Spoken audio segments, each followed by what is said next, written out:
नमस्कार सभी को। आज हम करेंगे बीपीटी थ्योरम अपने सीबीएसई क्लास 10th मैथ के बोर्ड एग्ज़ाम की प्रिपरेशन के लिए। आज हम करेंगे बीपीटी थ्योरम जो कि चैप्टर 6 की है और चैप्टर 6 का नाम है हमारा ट्राइंगल, त्रिभुज। तो उसमें बीपीटी थ्योरम है। बीपीटी का फुल फॉर्म अगर हम देखें तो है बेसिक प्रोपोर्शनलिटी थ्योरम। थ्योरम को हम हिंदी में प्रमेय बोलते हैं। हिंदी में बोलेंगे तो आधारभूत अनुपातिक प्रमेय। ये कहती क्या है, क्या मतलब है इसका कथन है हिंदी और इंग्लिश का हम दोनों इकट्ठा ही करेंगे। कथन है, यदि किसी त्रिभुज की एक भुजा के समानांतर कोई रेखा खींची जाए जो अन्य दो भुजाओं को भिन्न भिन्न बिंदुओं पर प्रतिच्छेद करते हो, तो वह रेखा अन्य दो भुजाओं को समान अनुपात में विभाजित करती है।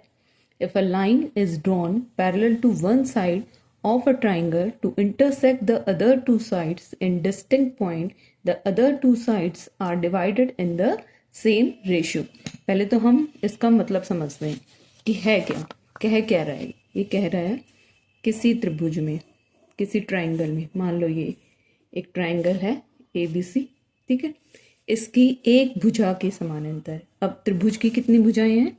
यस, कितनी भुजाएं हैं? 3 भुजाएं हैं, AB, BC और AC। तो किसी एक भुजा के समानांतर, वो भुजा कोई भी हो सकती है बच्चा, जरूरी नहीं कि वो नीचे वाली लेंगे। तो हम तीनों ही कंडीशन में देखेंगे। अगर इसके समानांतर मैं एक रेखा खींचूं, समानांतर का मतलब क्या है? पैरेलल का मतलब है कि ऐसी दो लाइनें जो कभी इंटरसेक्ट, प्रतिच्छेद ना करें। इनके बीच के, हम एरो लगा हुआ है, एरो का मतलब है ये अनंत तक जाएगा, ये भी अनंत तक जाएगा, और जहां तक भी ये जाएंगे इनके बीच का डिस्टेंस फिक्स रहेगा। ये कभी भी एक दूसरे को प्रतिच्छेद, इंटरसेक्ट नहीं करेंगी। वो होती है समानांतर लाइन। अब मैं अगर इस त्रिभुज की एक भुजा BC के समानांतर कोई लाइन खींचूं, तो इधर भी खींच सकती हूँ, उधर भी खींच सकती हूँ, यहां से भी खींच सकती हूँ। इसीलिए इसने बोला कि ऐसी रेखा जो भुजाएं दो बच गई उनको भिन्न भिन्न बिंदुओं पर प्रतिच्छेद करे, ऐसे हमें वो पैरेलल लाइन खींचनी। तो हम एक लाइन ऐसे खींचेंगे जो दो रेखाओं को भिन्न भिन्न बिंदुओं पर क्या कर रही है? प्रतिच्छेद कर रही है। तो ये बिंदु मान लिया D और ये बिंदु मान लिया E। ये रेखा L है। L कोई रेखा है जो BC के समानांतर, त्रिभुज की एक भुजा के समानांतर हमने खींची, जो अन्य दो भुजाओं को D और E पर प्रतिच्छेद कर रही है। कह रहा है वो भिन्न भिन्न बिंदुओं पर, क्योंकि समानांतर रेखा तो हम इधर भी खींच सकते हैं, इस भुजा के इधर भी खींच सकते हैं। तो वो इसीलिए बोल रहा है कि इस तरीके से हमें वो रेखा खींचनी है, समानांतर रेखा, पैरेलल लाइन इस तरीके से खींचनी है कि वो अनदर टू साइड को, दूसरी दो भुजाओं को क्या कर रही हो? अलग अलग बिंदुओं पर प्रतिच्छेद कर रही हो, डिस्टिंक्ट पॉइंट पे इंटरसेक्ट कर रही हो। तो ये है। तो ये कह क्या रहा है इसमें? अगर ऐसी कंडीशन है, प्रमेय ऐसे ही होता है, अगर ऐसा दिया है तो हमारा ये रिजल्ट होगा। तो इसमें दिया क्या है? इसमें दिया है त्रिभुज में एक भुजा के समानांतर एक रेखा खींच दी, वो अन्य दो भुजाओं को समान अनुपात में विभाजित करेगी, वो अनदर टू साइड को सेम रेशियो में डिवाइड करेगी। इसका मतलब क्या है? ये जो भुजा है वो इन भुजाओं को क्या कर रही है? डिवाइड कर रही है, ठीक है, भागों में बांट रही है। इस भुजा को AB को कौन से भाग में बांट रही है? 2 भागों में बांट रही है, AD और DB। और इस भुजा को कितने भागों में बांट रही है? 2 भागों में। कौन सा है? AE और EC। तो इनके अनुपात सेम होंगे। अनुपात का मतलब क्या है? रेशियो निकालना या अनुपात निकालना। कैसे निकालते हैं? आपने छोटी क्लास में कर रखा। अगर मुझे 10 और 15 कोई दो बच्चों के नंबर है, उनका अनुपात निकालना। अनुपात निकालने का मतलब है उसको हम बटे में रखेंगे और फिर हम उसको सिंपलेस्ट फॉर्म, मतलब अगर वो क्या हो रही होगी? भाग हो रही होगी, जैसे 5 से भाग हो रहेंगे, तो ये आ गया 2/3। तो ये अनुपात आ गया 2/3। सेम हम इन भुजाओं के भागों को, कौन सा है? AD और DB। तो AD और बटे DB, और इधर कौन सा टुकड़े किए इसने? AE और EC। इस भुजा के टुकड़े हुए, AB भुजा के टुकड़े हुए AD और DB, और इस भुजा के टुकड़े हुए AE और EC। किसने किए? उस समानांतर रेखा ने खींच के दो दो टुकड़ों में बांट दिया। इन दोनों टुकड़ों का अनुपात, अनुपात का मतलब मैंने बता दिया, बटे में रखते हैं और काटते हैं। तो बटे में रखा है सर, इधर इन टुकड़ों को भी और इन टुकड़ों को भी। तो ये कह रहा है कि इनका अनुपात, दोनों का, भुजाओं के टुकड़ों का अनुपात सेम होगा। तो ये है। अगर ऐसी कंडीशन है तो ये होगा। ये रिजल्ट आएगा। ठीक है, सेम मैं फटाफट आपको बता देती हूँ। जरूरी नहीं बीसी के समानांतर ही कोई लाइन खींची जाए, हम ए बी के समानांतर भी लाइन खींच सकते हैं जो इन दो भुजाओं को ए सी और बी सी को काट रहे हैं। यहाँ पे मान लो मैंने ये ई बिंदु ले लिया और ये एफ, तो यहाँ पे इसके टुकड़े कौन से हो गए, सी ई अपॉन ए ई इक्वल होगा किसके, C F upon B F के। ठीक है बच्चा, ये भी हो सकता है। और तीसरी भुजा हमारी होगी कौन से वाली, ये वाली, इसके समानांतर भी लाइन खींच सकते हैं हम ऐसे। हमारा ए बी सी था, अब मैंने ए सी के समानांतर खींच दी, तो मैंने ए डी बिंदु ले लिया और ये ले लिया एफ। तो यहाँ पे जो टुकड़े हो रहे हैं कौन से हो रहे हैं, बी डी और ए डी और बी एफ और एफ सी। तो B D upon D A equal होगा B F upon F C के। क्लियर है, तीनों में तीनों भुजाओं के समानांतर लाइन खींच के दिखा दी। फिर से हम देखते हैं एक बार और स्टेटमेंट को। अगर किसी त्रिभुज में एक भुजा के समानांतर लाइन खींची जाए तो वो अन्य दो भुजाओं को समान अनुपात में विभाजित करती है। मतलब वो अन्य दो भुजाओं को दो दो टुकड़ों में क्या करेगी, डिवाइड करेगी, बांटेगी, विभाजित करेगी। तो उन दोनों टुकड़ों के जो रेशियो होगी, जो अनुपात होगा वो सेम होगा। रेशियो मैंने बता दी कैसे करते हैं, बटे में लिखते हैं। तो इन टुकड़ों को भी बटे में रखेंगे, इन टुकड़ों को भी अपॉन में लिखेंगे, तो इन दोनों की रेशियो क्या आएगी, सेम आएगी। क्लियर है। अब हम आ जाते हैं प्रूव कैसे करेंगे।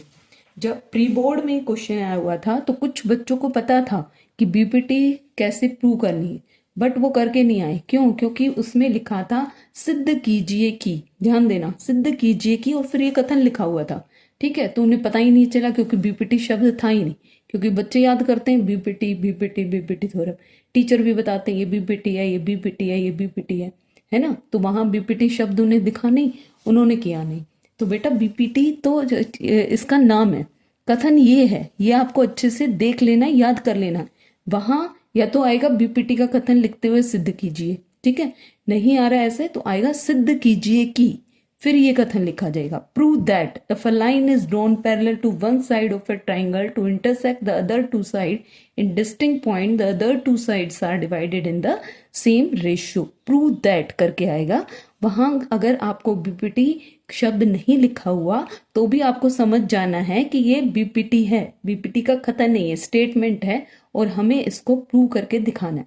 तो थ्योरम को जब हम प्रूव करते हैं बच्चे तो उसके अपने स्टेप होते हैं। सबसे पहला जो स्टेप है वो हमने ये लिख दिया कथन उसका, ठीक है, पहले लिख देंगे कथन ये है। अगर लिखा हुआ है तो भी लिख देंगे, नहीं लिखा हुआ तो भी लिख देंगे, ये कथन है हिंदी में इंग्लिश में। फिर उसके बाद स्टेप है हमारा कि हम फिगर बनाएंगे, और फिगर आपको बोला जाता है, आपके टीचर भी बोलते हैं कि आप फिगर जो है वो किससे बनाएंगे, पेंसिल से, और स्केल का यूज करते हैं। स्केल का भी यूज करना है क्योंकि सीधी लाइन आनी चाहिए, मैं ऐसे ही बना रही हूँ अभी, ठीक है। पेंसिल से बनाने के लिए क्यों बोलते हैं, पेंसिल से बनाने के लिए इसलिए बोलते हैं ताकि आपका अगर गलत हो भी तो आप इरेजर से उसको साफ करके और फटाफट उसको करेक्ट कर लें, बजाय इसके कि बार बार काटें और फिर बनाए, फिर काटे फिर बनाए। तो पेंसिल स्केल इरेजर का आपको यूज करना है। तो मैंने ली पहला एक ट्राइंगल लेना था, ट्राइंगल ले लिया हमने ए बी सी, ये ट्राइंगल गिवन है, ठीक है, त्रिभुज दिया हुआ है। उसके बाद बी सी के समानांतर हमने क्या कर दी, एक लाइन खींच दी, ये वाली एक लाइन है हमारी, जो कि लाइन है हमारी एल। आपको पता है किसी रेखा को, लाइन को हम दो तरीके से नाम दे सकते हैं। अगर कैपिटल ABCD में देते हैं तो हमें दो अल्फाबेट लेने होते हैं, अगर स्मॉल में लेते हैं, स्मॉल अल्फाबेट में, तो हम एक से ही उसका नाम दे सकते हैं।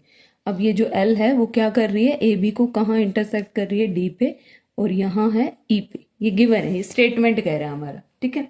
अब उसके बाद पहला हमने फिगर बनाया, उसके बाद हमें जो लिखना है वो लिखना है दिया है, ठीक है, इंग्लिश वाले लिखेंगे गिवन।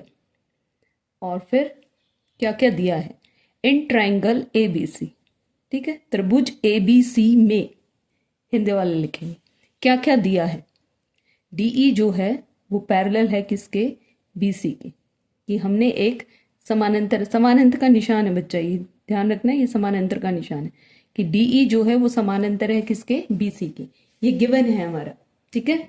अब अगर ऐसी कंडीशन है तो क्या प्रूव करना है, टू प्रूव, क्या सिद्ध करना है, क्या सिद्ध करना है इसमें, कि ये जो लाइन है वो इन दो भुजाओं को समान जो टुकड़े इसने इसमें विभाजित करे, टुकड़ों में विभाजित करा है, उनका अनुपात सेम होगा। तो यहाँ इस ए बी जो भुजा है उसके टुकड़े हो गए ए डी और डी बी, अनुपात निकालेंगे बटे में रख के।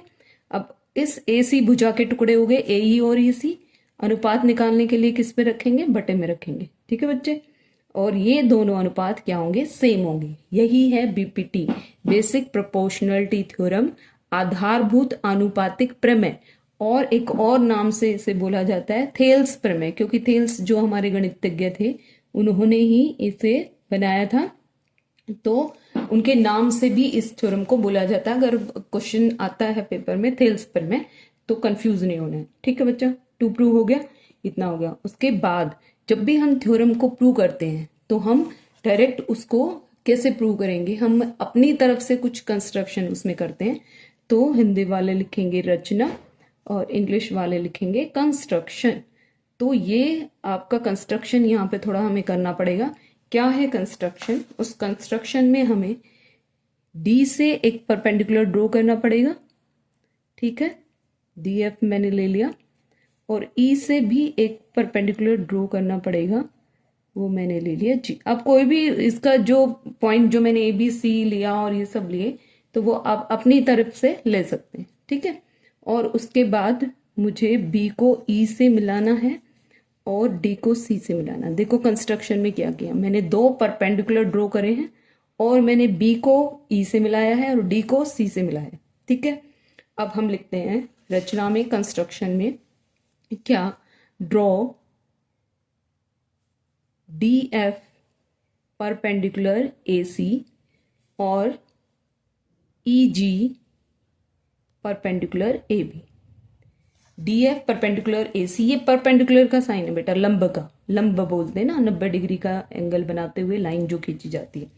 तो डी एफ परपेंडिकुलर बना खींच दिया ए सी पे, और ई जी परपेंडिकुलर खींच दिया किस पे, ए बी पे। ठीक है, यहाँ आप हिंदी वाले इसके बीच खींचा लिख देंगे, इंग्लिश वाले यहाँ ड्रॉ लिख देंगे। ठीक है बच्चा, उसके बाद और क्या किया, बीई और सी डी को मिलाया। तो B E join B E and C D. ठीक है, और हिंदी वाले लिख देंगे बीई तथा सी डी को मिलाया। ठीक है, ये होगी आपकी कंस्ट्रक्शन। बहुत कम स्टेप में मैं आपको बताऊंगी कि किस तरीके से आपको ये सॉल्व करना है। ठीक, प्रमेय जो होती हैं उनके अपने फिक्स स्टेप होते हैं, वो स्टेप मैं आपको बता रही हूँ, वो आपको समझते हुए याद कर लेने हैं, रटन लेने हैं बस, कि ऐसे फिगर बनेगा, ऐसे दिया है गिवन लिखना है, ऐसे प्रूफ लिखना है, ऐसे रचना करनी है, और उसके बाद स्टेप आता है वो आता है प्रूफ का, उत्पत्ति, हिंदी वाले लिखेंगे। ठीक है, बहुत कम स्टेप में हम यहाँ देखेंगे, क्योंकि इसमें कोई रीजन नहीं है कि मैंने इसको क्यों लिया। तो स्टेप आप जैसे मैं बता रही हूँ वैसे ही आप याद कर लेंगे समझ के। एक बार हम एरिया लेंगे ए डी ई त्रिभुज का जो ऊपर बना हुआ है, और उसके साथ एरिया लेंगे बी डी ई त्रिभुज का नीचे बना है। जो अभी हमने बीई और सी डी को मिलाया था तो उससे 2 त्रिभुज हमारे बने, ट्राइंगल बने बी डी ई, और ये बना सी डी ई यहाँ पे। ठीक है, तो इनके साथ हम लेंगे, तो हम लिखेंगे, सीधा लिखेंगे हम area of triangle A D ई, पढ़ेंगे इसको, area of triangle A D upon, क्योंकि मुझे अनुपात में ही लेना है, अनुपात में प्रूव करना है, तो मैं त्रिभुज के जो क्षेत्रफल हैं उनको भी अनुपात में लूंगी, त्रिभुज बी डी ई। ठीक है बच्चा, ये ऊपर वाला लिया ए डी और साथ में लिया बी डी ई। अब ए डी त्रिभुज का क्षेत्रफल क्या होता है, 1/2 गुना आधार गुना सरिष्लंब, यही होता है, बी इंटू एच, और ये भी क्या होगा 1/2 गुना बी इंटू एच। ठीक है, एक बार फार्मूला लिख के दिखा देंगे, डायरेक्ट भी हम लिख सकते हैं इसको। तो हमने लिखा हाफ से हाफ, यहाँ से यहाँ काट देंगे, पहले ही हाफ से हाफ कैंसिल हो गया। इसका बी किसका, ए डी ई का, ए डी ई का बी क्या होगा, बेस जिस पे लंब डला हुआ है, यहाँ ये वाला बेस लेंगे, ये वाला लंब लेंगे। तो बेस लिया हमने कौन सा, ए डी, और लंब कौन सा है इस पे, इस अगर मैं बेस ए डी लेती हूँ तो लंब कौन सा डला हुआ है बच्चा, ठीक है, वेरी गुड, ई जी।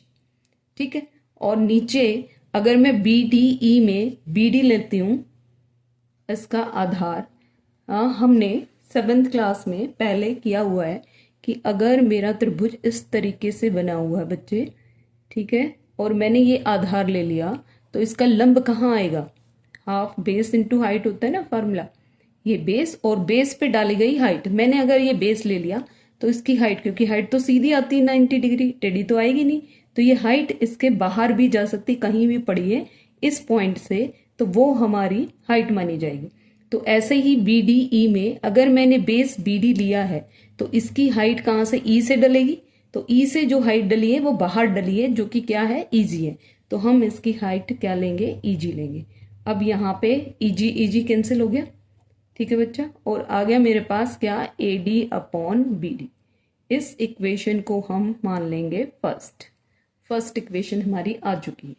अब हम फिर से दूसरा अनुपात लेंगे, area of triangle A D E upon area of triangle C D E, जो कि दूसरी तरफ बना हुआ है, ये सी डी ई। हमें ये देखना है कि अब मुझे ये ए ई भुजा लेनी है, ये ई सी। अब मैं इसको तैयार कर रही हूँ, तो मैं अब यहाँ फार्मूला नहीं लिखूंगी, सीधा लिखूंगी हाफ, और इसका मैंने ए डी का बेस लिया, ए ई इधर वाला लिया अब ए ई, और इस पे जो भी बेस लेते हैं, जब हम ट्राइंगल का एरिया लेते हैं तो बेस पे जो परपेंडिकुलर होता है, जो लंब होता है, वही लेंगे। ये हो गया हमारा डी एफ। और नीचे अगर हम देखें सी डी ई में, तो हाफ इंटू बेस मैंने सी ई लिया, क्योंकि ये ऑब्ट्यूस ट्राइंगल है, अधिक कोण का त्रिभुज है, तो इसका भी लंब बाहर डलेगा, जो कि डला हमारा डी से कहाँ पे? डी एफ पे। अब यहाँ पे हाफ कैंसिल हो गया, डी एफ से डी एफ कैंसिल हो गया, और ये मेरे पास आ गया ए ई अपॉन सी ई। ठीक है बच्चा, और इसको मान लिया मैंने सेकेंड। ठीक है, बहुत कम स्टेप में हम इसको करेंगे, और ये 5 नंबर में आपका आता है, और 5 नंबर आपके पूरे आपको मिलेंगे अगर आप ऐसे स्टेप लिख के आते हो। ठीक है, अब हम एक और समीकरण इसमें बनाएंगे, एक और इक्वेशन बनाएंगे, जिसमें हमने 9th की एक थ्योरम यूज करेंगे, 9th में थी।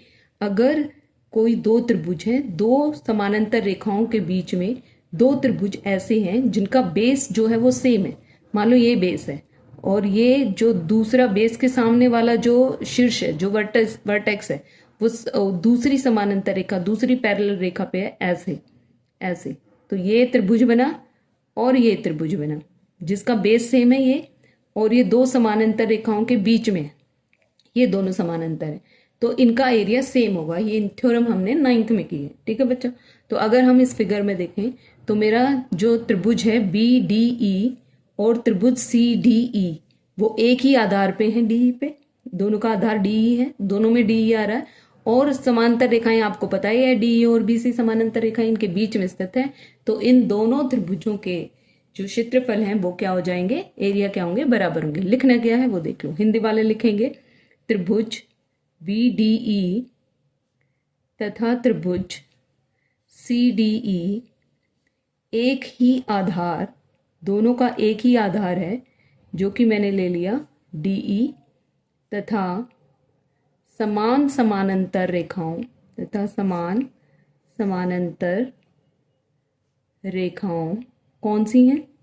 कौन सी रेखाएं हैं? डी ई समानांतर बी सी के मध्य स्थित हैं। कौन है? दो त्रिभुज। कौन से त्रिभुज? त्रिभुज बी डी ई और त्रिभुज सी डी ई एक ही आधार पर स्थित हैं, और दो समांतर रेखाओं डी ई समांतर बी सी के मध्य स्थित है। इसीलिए इंग्लिश वाले क्या लिखेंगे? इंग्लिश वाले लिखेंगे triangle B D E and triangle C D E are on the same base. Same base कौन सा है वो लिखेंगे, सेम बेस है D E, and between same parallel lines. Parallel lines कौन सी हैं? D E parallel B C. अगर ऐसी सिचुएशन है, देयरफॉर जो भी ट्राइंगल ऐसे हैं जिनका एक ही आधार है और समान समानांतर रेखाओं के बीच में स्थित हैं, तो उनके एरिया इक्वल हो जाएंगे। Therefore area of triangle B D E, त्रिभुज बी डी ई का क्षेत्रफल इक्वल होगा area of triangle C D E के, त्रिभुज सी डी ई के क्षेत्रफल के। ठीक है बच्चा, इस इक्वेशन को मानेंगे थर्ड। अगर मैं यहां देखूं लेफ्ट में, देखो ADE BDE। ADE अगर मैं दो ये समीकरण है जो इक्वेशन है इनको कंपेयर करती हूँ तो इनके न्यूमरेटर तो इक्वल हो गए, ठीक है, डिनोमिनेटर अलग अलग है। यहाँ मैंने क्या किया, इनके denominator area of triangle BDE और area of triangle CD equal कर दिए। इसका मतलब इनके न्यूमरेटर पहले से इक्वल थे। एक ही ट्राइंगल का एरिया है, कितनी भी तरीके से निकालो वो सेम आएगा, एरिया तो सेम आएगा जो जगह उसने ऑक्यूपाई कर ली। चाहे आप हीरोन फार्मूला लगा दो, चाहे आप बेस अलग ले लो, हाइट अलग ले लो, ट्राइंगल का जो एरिया है वो सेम आएगा। तो न्यूमरेटर सेम हो गया था इसका। डिनोमिनेटर कहाँ से सेम कर दिया, यहाँ से इक्वेशन थर्ड से। तो हम लिखेंगे from equation first second and third, Hindi वाले लिखेंगे समीकरण 1 2 और 3 से क्या आया, क्या आया, न्यूमरेटर पहले से इक्वल थे, डिनोमिनेटर मैंने इक्वल कर दिए, ठीक है। तो ये लेफ्ट हैंड साइड इनकी इक्वल होगी, लेफ्ट हैंड साइड इक्वल होगी 1 2 3 से, तो राइट हैंड साइड भी इक्वल हो जाएगी। राइट हैंड साइड कौन सी है, AD अपॉन BD इक्वल हो गया किसके, AE अपॉन EC के या CE के, ठीक है। हैंस प्रूव्ड, ये हमने क्या कर दिया, प्रूव कर दिया, ठीक है बच्चा।